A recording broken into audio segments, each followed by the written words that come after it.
주간 고단한 삶을 살아오신 여러분에게 주님의 위로가 가득하기를 빕니다. 이제 추석 연휴가 시작되었습니다. 사실은 내일부터 이제 추석 연휴인데 토요일부터 시작돼서 이번 추석 연휴가 상당히 긴 것 같은데 예년 같으면 이렇게 연휴가 길면 너무나 기쁘고 좋을 텐데 코로나 때문에 예년의 어떤 예전의 명절 분위기는 아닌 것 같아요. 특히 자영업자들이나 영소상인들에게 있어서는 이번 코로나가 그렇게 또 반갑거나 기대가 크거나 그렇지 않은 것 같아요. 많이 우울한 것 같습니다. 그래도 우리에게 주어진 이 상황, 이런 상황 속에서도 여러분에게는 아주 평안한 추석이 되기를 원합니다. 또 행복한 추석, 건강한 추석이 되기를 간절히 소망합니다. 중국 고사에 보면 이런 말이 있습니다. 빈천지교 불가마, 또 조강지처 불하마, 이런 말이 있어요. 이게 무슨 말이냐면 가난하고 아주 천할 때 사귀었던 친구는 절대 버리면 안 되고, 또 가난하고 아주 찌들게 가난하고 고생했을 때 함께 그 고난과 고통을 이겼던 아내를 절대 버리면 안 된다는 말이, 이게 조강지처 불하마, 친구 어려울 때 또 천할 때 사귀었던 친구는 절대 버리면 안 된다는 말이 뭐예요? 빈천, 지교, 불가마. 이 정도는 우리가 외우고 있으면 좋겠어요. 이게 무슨 말일까요? 아주 중국 그 옛날 후한 시대 때인데, 그때 당시에도 어렵고 가난했을 때는 서로 의좋게 지내고 잘 지내다가 부자가 되거나 형편이 나아지고 그러면 사람들 마음이 바뀐다는 거예요. 다 자기 이속만 차리다 보면 뿔뿔이, 심지어 자기 마누라도 자기 아내도 그냥 버린다는 거예요. 그거에 빗대서 나오는 말인 것 같아요. 매주 토요일마다 우리 장로님께서 교회에 오셔서 교회 청소를 저와 함께 이렇게 막 하십니다. 장로님 좀 일찍 오셔서 늘 저와 대화할 시간이 꽤 많아요. 근데 한 번은 장로님과 대화하다가 이런 얘기를 나눈 적이 기억이 났습니다. 요즘 얼마나 살기 좋아요, 그렇죠? 먹고 사는 문제로 요즘 힘들어하는 사람이 하나도 없어요. 물론 찾아보면 먹고 사는 문제 때문에 힘들 사람도 있지만 옛날에 비하면 먹고 사는 문제로 지금 막 죽을 지경에 있는 사람들이 없어요. 이 나라가 가만두지도 않아요. 굶어 죽지 못하게 막 도와줍니다.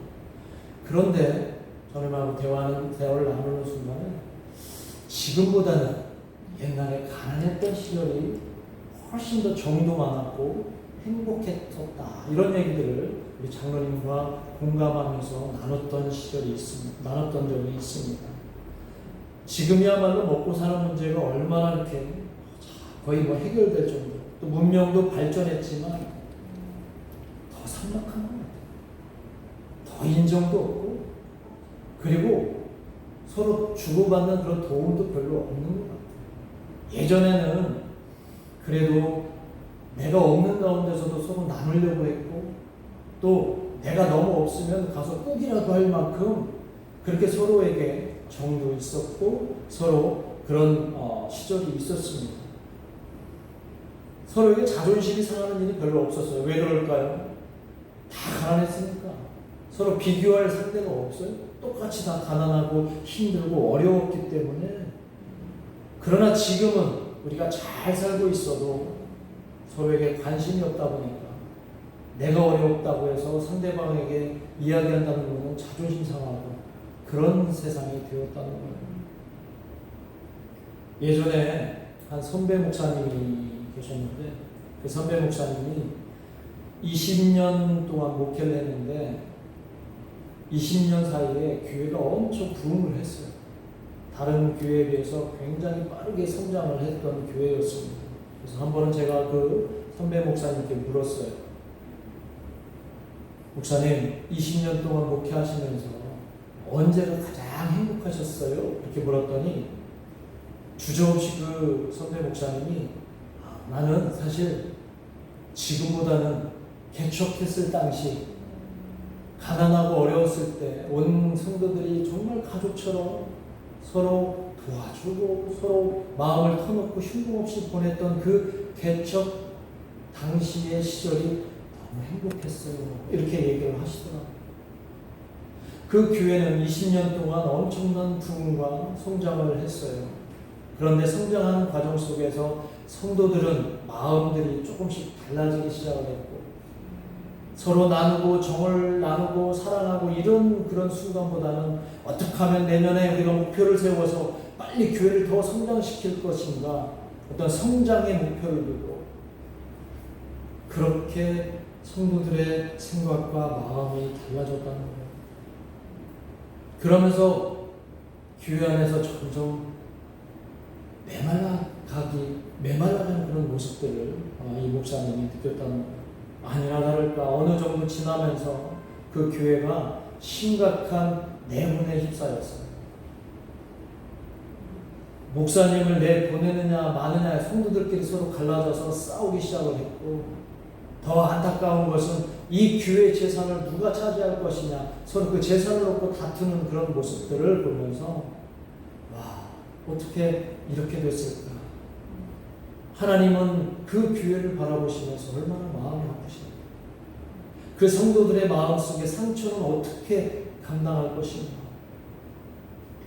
이렇게 하나님의 마음을 아프시게 하는 교회에서 성장이 무슨 의미가 있고 교회 재정이 많아진 데 무슨 영광이 있겠는가, 그런 생각을 해보았습니다. 며칠 전에 여의도 순복음교회 원로 목사인 우리 조용기 목사님께서 하나님의 부르심을 너무 소천하셨죠. 언론에서도 아주 대서특필할 정도로 이분이 한국 교회사에 그 영향을 끼친 아주 대단한 어떤 족적을 갖고 계셨다라는 것을 다 인정하는 것 같습니다. 그런데 이분에 대해서 제가 예전에도 연구하고 살펴보기도 했지만, 서울의 대조동이라고 하는 곳에서 사진 보고 해주시죠. 서울의 대조동이라는 곳에서 저렇게 천박교회를 시작을 하셨어요. 그리고 거의 조 목사님이 한 60년 동안 목회 여정을 펼쳐오시면서, 우리도 뭐 너무나 잘 알고 있듯이 여의도 순복음교회 하면 세계 최고로 큰 교회, 기네스북에 오를 정도로 아주 어마어마하게 성장하는 교회이지 않습니까? 한 해 재정만 뭐 수백억에서 수천억에 달할 정도로 어마어마하게 성장을 했죠. 그런데 많은 사람들은, 요번에도 보니까 많은 사람들은 우리 조 목사님에 대한 기억을 지금 이렇게 엄청난 대형교회를 담임하셨던 그 모습보다는 예전에 저 모습, 60년대 70년대 모든 사람들이 다 가난하고 힘들 때 서울의 빈민촌을 다니면서 이 목사님께서 외쳤던 그 메시지들, 설교의 말씀들, 이런 것들에 그런 더 기억을 많이 하시는 것 같아요. 조 목사님이 60년대 70년대 서울의 그 달동네 빈민촌을 다니면서 외쳤던 그 말씀이 뭐냐면, 예수 믿으면 가난에서 벗어납니다. 예수 믿으면 병든 사람들이 다 낫습니다. 이렇게 외치고 다니셨다는 거예요. 그러면서 소위 삼박자 축복론이라는 얘기 들어보셨죠? 조용기 목사님의 이거 삼박자 축복론이라고 하는 것이 사실은 그분의 어떤 신학적 근거, 신앙의 근거가 요한삼서 2절에 있는 말씀을 가지고서 그 삼박자 축복론이라고 하는 게 나왔다는 거예요. 사랑하는 자여 내 영혼이 잘됨 같이 내가 범사에 잘되고 강건하기를 원하노라. 이 말씀에 이 조용기 목사님은 늘 가슴에 담고, 만나는 사람들마다 예수 믿으면 가난에서 벗어날 겁니다. 벗어날 겁니다. 예수 믿으면 병든 사람도 나을 겁니다. 이렇게 외치고 다녔던 60년대 70년대 사람들에게 위로를 주시고, 가난한 사람들에게 하나님의 위로를 건네줬던 그 조용기 목사님을 많이 기억하고 있다는 것. 그러나 지금 조용기 목사님에 대한 평가는 굉장히 다양합니다. 그렇죠? 조용기 목사님에 대해서 혹평을 하는 사람들이 있고, 때로는 조용기 목사님에게 굉장히 좋게 평가하는 분들도 있지만, 개인적으로는 저의 어떤 신학적인 그런 지향하고는 좀 다를 수는 있지만, 어렵고 힘든 사람들에게 하나님의 위로를 전해주셨고, 그리고 그들에게 축복을 했던 그 가난했던 그 당시의 시절에 조 목사님은 저는 개인적으로 훌륭하신 분이라고 생각합니다. 그래서 제가 신대원 때 이 조 목사님의 이 축복론을 가지고 아주 좀 파격적이지만 해방신학하고 연결을 해서 제가 소논문도 이렇게 썼던 기억도 나요. 아마 조 목사님 돌아가셨지만 돌아가시기 전에 누군가 조 목사님에게 목사님 가장 행복했던 60년 목회 여정 속에서 가장 행복했던 시절이 언제이셨습니까? 라고 묻는다면 제 상상으로는 개척 당시 저 대저동에서 천막교회 하면서 성도들과 함께 가난했지만 함께 했던 그 시절, 또 이웃들과 주 안에서 화목했던 그 시절이 가장 행복했다라고 말하시지 않을까요? 나중에 이제 조 목사님 천국에서 만나면 혹시 만나면 제가 한번 여쭤보려고. 제가 왜 이 말씀을 드리냐면 우리의 행복이라고 하는 것은 꼭 부함에서 오는 것이 아니라는 것을 여러분에게 말씀드리려고 합니다. 행복은 풍요롭고 물질이 많은 곳에서 오는 게 아니라는 것을 우리는 잘 알고 있습니다. 아니 물론 물질이 많으면 좋겠죠. 돈이 많으면 좋겠죠. 나 하고 싶은 거 다 할 수 있고 먹고 싶은 거 다 먹고 또 명품들로 다 뭐 나를 치장할 수 있어서 좋겠죠. 그러나 매일같이 매 끼니마다 저 호텔에 가서 100만 원짜리 식사를 매 끼니마다 한다면 아마 일주일만 가면 그것도 물릴 거예요. 그죠?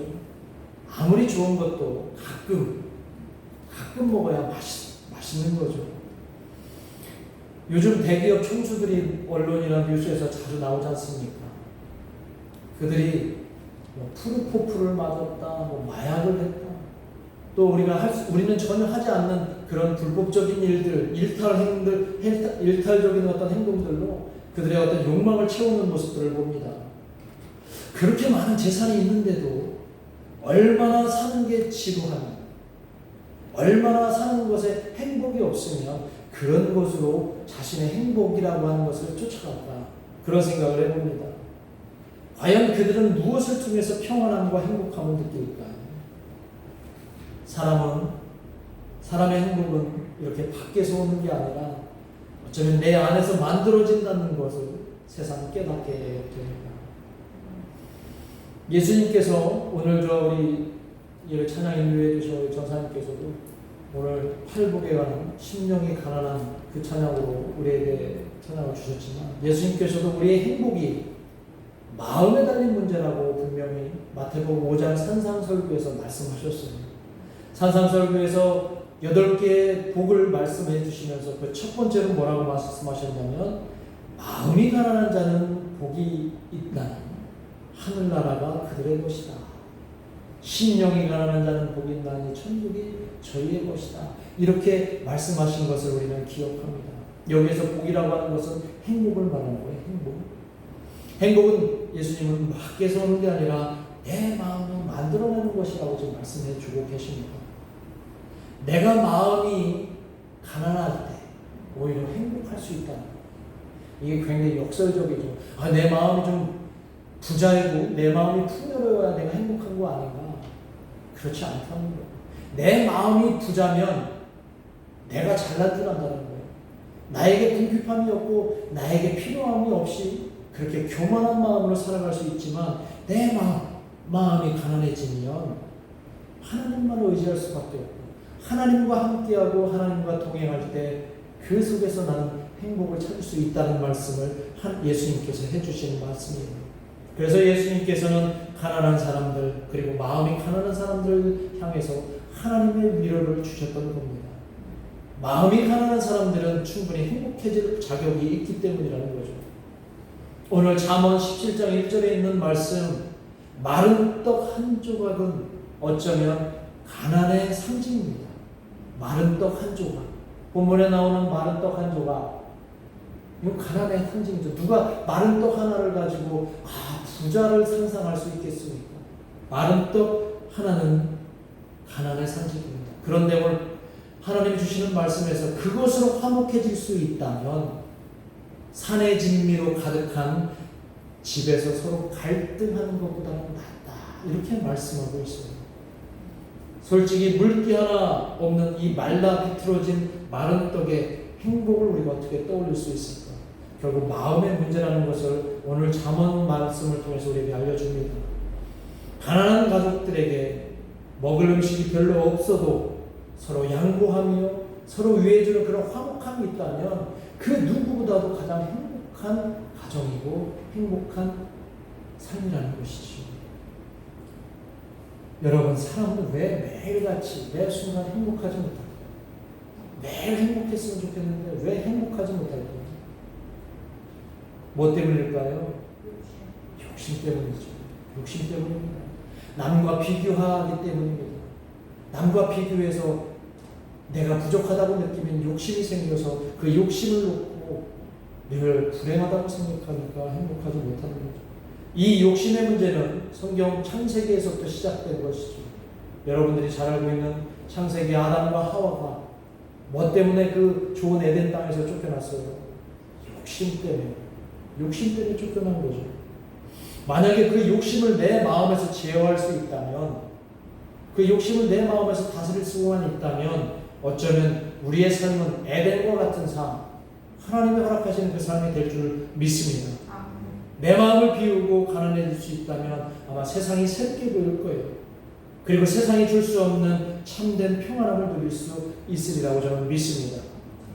오늘 본문에서 17장 1절에서 보면 이 본문에 언급한 제육이라는 단어가 나오죠. 제육. 이 제육은 뭐냐면 당시에 구약시대에 하나님께 제사를, 희생제사를 드릴 때 사용하는 그 고기를 말합니다. 그런데 그 하나님께 드리는 고기는 어떤 고기여야 될까요? 아주 최상품의 고기예요. 최상품. 오늘날로 말하면 2플러스 마블링이 가득한 한우 이 정도가 되겠죠. 하나님께 그런데 우리 한번 상상을 해보는 거예요. 제사장이 아주 최상품의 고기를 제단에 올려놓고 하나님께 드리고 남은 고기는 누가 가져갑니까? 제사장들이 갖고 가죠. 그런데 상상을 한번 해보는 거예요. 그 최상품의 고기를, 남은 고기를 이제 이렇게 챙겨서 집으로 가는 그 육중한 몸의 제사장을 한번 상상해봅니다. 집에 가져갔더니 가족들이 와 고기다 라고 쳐다보는 게 아니라 또 이 고기야 매일 갖고 오니까 매일 갖고 오니까. 그리고 아마 가족들은 이제 상상입니다. 좀 다른 거 없어? 다른 거 좀 갖고 오지. 다른 고기 없어요? 최상품의 고기를 가족들은 다른 고기 없냐고 투정하고 그 소소한 행복을 누리지 못하고 사소한 일로 서로 갈등을 벌이고 있는 그 장면들을 상상한다면 그런 제사장이 머무는 가족보다 마른 떡 하나라도 서로 먼저 드시죠. 아버님 먼저 드십시오. 어머님 먼저 드십시오. 아니다. 나는 많이 먹었고 너 먹어라. 자식에게 권하는 그 광경, 가난하지만 화목한 그 광경이 훨씬 더 행복하지 않을까 생각합니다. 다시 말합니다. 너무 풍요로우면 사소한 일에 갈등이 생길 수가 있다는 거죠. 그래서 우리에게 행복은 물질주의나 물량주의가 행복의 근원이 아니라는 것을 제가 분명히 말씀을 드리는 거예요. 돈이 많아야 행복할 거라는 그런 믿음을 이제 바꿔야 합니다. 돈이 없어도 충분히 행복할 수 있습니다. 물론 돈이 너무 없으면 불편해하죠. 돈이 너무 없어도 불편합니다. 그렇다고 불편하다고 해서 돈이 없다고 불행한 것은 아니에요. 이해가 되시죠? 돈이 없으면 불편한 건 맞습니다. 이 불행하다고 느끼는 것은 내가 남과 비교할 때 느끼는 감정. 자꾸 비교하면 나의 부족함이 자꾸 드러나기 때문에 나는 왜 없지? 이렇게 불행하게 느끼는 것이지. 이 돈이 없다고 해서 불행한 것은 아닙니다. 불편할 뿐이라는 거죠. 상상해 보십시오. 무인도에 여러분이 혼자 이렇게 있다고 생각을 하십시오. 비교할 대상이 없으면 그냥 무인도에서 아침에 일어나면 그냥 주변에 있는 거 먹고 이렇게 할 수 있죠. 그러니까 비교가 문제라는 겁니다. 비교가 문제예요. 내가 남과 자꾸 비교하기 때문에 그렇게 나의 부족함이 드러나고 그렇게 된다는 거예요. 상대적인 열등감이 생기고 박탈감이 생긴다는 거예요. 그러니까 이제 더 이상 남하고 비교하지 마시기 바랍니다. 그냥 스스로 나를 인정하면서 살아가시기를 바랍니다. 물론 그렇다고 돈이 많은 거를 이건 절대 악이다라고 말하는 건 아니에요. 온당하게 정직하게 돈을 많이 벌 수 있다면 많이 버는 게 중요하죠. 그리고 잘 쓰면 됩니다. 그런데 이제 이 돈이라고 하는 것에 항상 유혹이 따라다니니까 너무 돈을 사랑하지 말라는 거예요. 그러니까 시작에 보면 돈은 일만하게 근원이라고 얘기를 하잖아요. 그죠?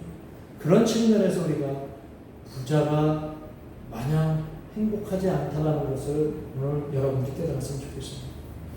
오늘 제가 여러분들에게 드리는 이 말씀은 억지로 가난해져야 행복한다는 그런 말씀이 아닙니다.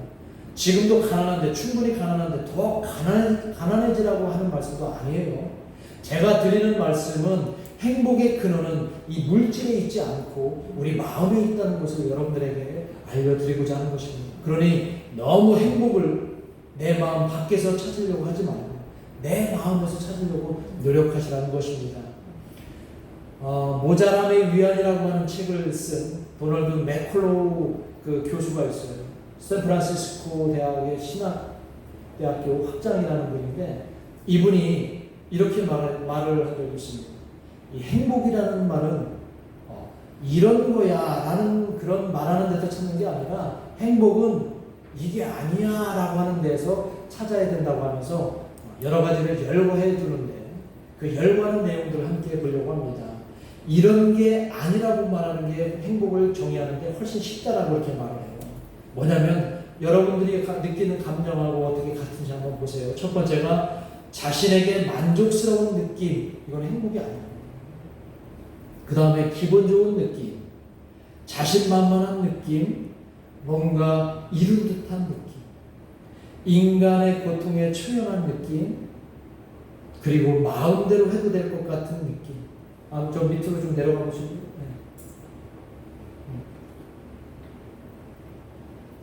그 다음에 스트레스와 갈등이 없어진 느낌, 세상에 인정을 받는 느낌. 저런 느낌이 들 때 저것을 행복으로 착각하지 말아요. 진정한 행복은 이 도널드 맥콜로우 교수가 말하는 진정한 행복의 느낌은 행복은 이런 느낌이 아니라 하나님과 올바른 관계를 형성했을 때 비로소 얻게 되는 마음의 상태다. 마음이다. 이런 얘기를 합니다. 오늘 이 맥콜로우 교수의 말에 동의가 어려운 분들도 있을 것 같긴 합니다.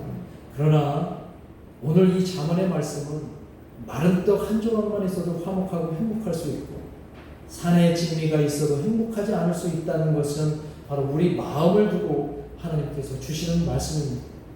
하나님과 함께 동행하는 사람들의 마음에서 나오는 행복이야말로 진정한 행복이라고 이렇게 말씀해 주시는 거예요. 예수님께서는 분명히 또 우리에게 이런 말씀도 해주셨어요. 여러분들의 마음속에는 오늘 우리가 하나님과 함께 동행할 때 느끼는 그 행복이 가장 소중한 거고 미래를 염려하는 그런 염려로 오늘 우리의 지금의 삶을 불행하게 만들지 말라는 얘기예요. 마태복음 6장 34절에서 이렇게 말씀하고 계세요. 한번 같이 읽어봅니다. 시작. 내일 일을 위하여 염려하지 말라. 내일 일은 내일이 염려할 것이요 한 날의 괴로움은 그날로 족하리라. 아멘. 지금 내 마음이 내일의 염려를 안고 사느냐 아니면 지금 이 순간 주님과 함께 있음을 느끼며 사느냐가 중요하다는 예수님의 말씀이에요. 자, 이번 추석 여러분의 상황은 제가 구체적으로 잘 모르지만 떡 한 조각의 상황일지라도 저와 여러분의 마음은 화목해질 수 있기를 주님의 이름으로 축원합니다. 아멘. 그것이 하나님과 동행하는 여러분들의 마음이고 하나님과 동행할 때 날마다 행복할 수 있는 여러분의 삶이 될 줄 믿습니다. 그 마음을 통해서 하나님께서는 진정한 은혜와 행복을 날마다 여러분에게 부어주실 줄 믿습니다. 추석 행복하게 보내시기를 간절히 바랍니다. 이 시간 우리 말씀 생각하며 기도합니다. 요즘 우리에게 행복할 거리가 없지요.